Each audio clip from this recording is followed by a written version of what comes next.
Hello, my name's Amina Sultana Abdullah, and I am applying to become a seat talker at this year's AAC conference in 2022. The topic that I would love to bring to the Afghan community is about awareness and inclusivity within the disability community and how to successfully integrate people who have disabilities or special needs within the Afghan community. As someone who, for a good 21 years of my life, never really thought too much about the topic, this didn't really affect me until my brother was born. He was born, and then after a year, he was diagnosed with ASD, which is autism spectrum disorder. And for people who don't know, autism spectrum disorder is a disability that impairs your cognitive, speech, communication, and social cue skills. For Idris, it started with him just not being able to talk, not being able to voice anything, and not making eye contact. And from there, it progressively got worse. And I think the turning point of when we realized it had gotten the worst was when he had eloped from our home. Me and my other sister, who's the second oldest in my family, her name's Marwa Abdullah, and she also applied to become a seat talker, have only ever gotten in two really big fights in our lives. And one of them was about Idris. When I was 22 years old, Idris woke up in the middle of the night and got out of his bed and eloped from the house at 4 a.m.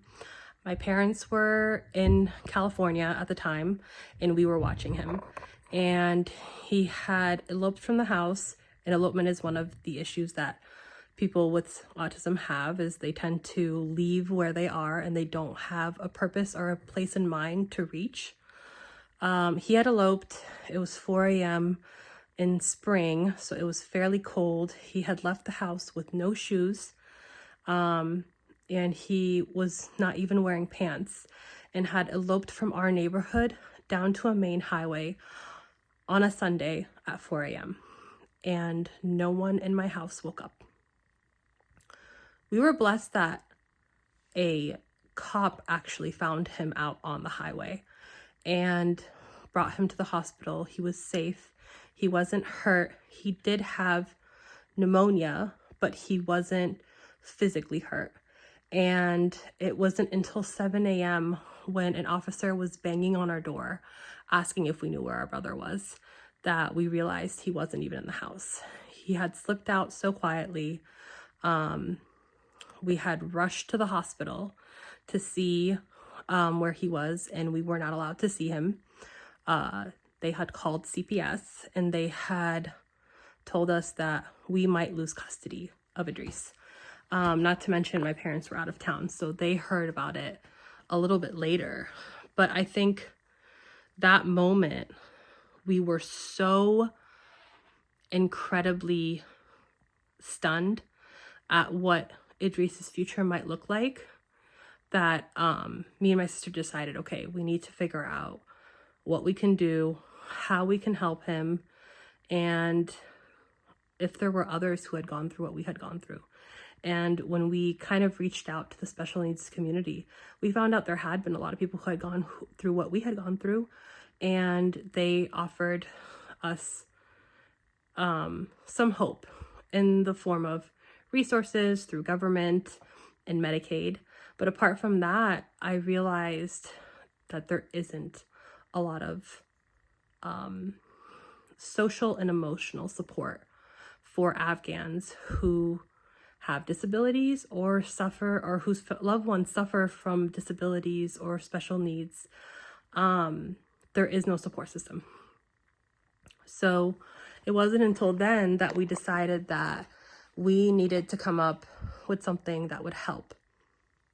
Because anytime we brought up the subject of special needs, it was about, oh, you need to pray. Or, oh, this might be a punishment from God. Or it's a phase. Those were the three answers we'd always get. But there was no way in helping. And I realized it's because the stigma around special needs and disability is so incredibly cruel that no one's really tried to change it. I mean, there are plenty of people out there that I've known now that I've been more integrated within the special needs and disability community who lead self-sufficient, independent lives.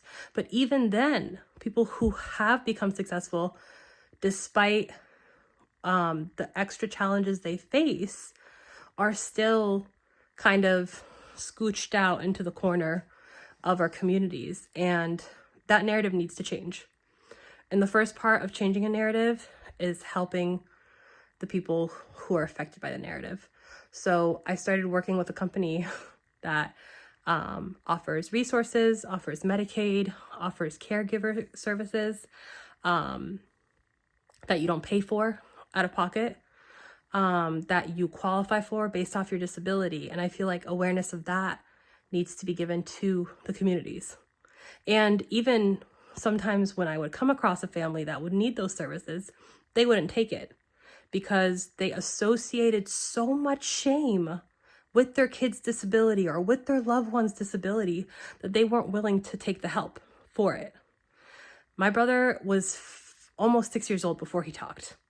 And before then, we were told he would never talk, he would never be independent, he would never be able to tie his own shoes, any of that stuff. But that's not true. And that's why we need to come together and have a big, long talk about what really needs to be done in order to help those individuals and their families.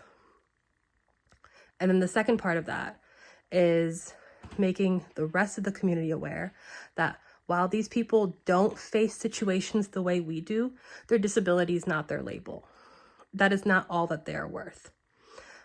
This is something that I feel like dates back many generations because resources like the resources that we have here were just not available back home. So people were grown to think a specific way. But I think it's up for our generation to change that and make sure that nobody else has to feel that way.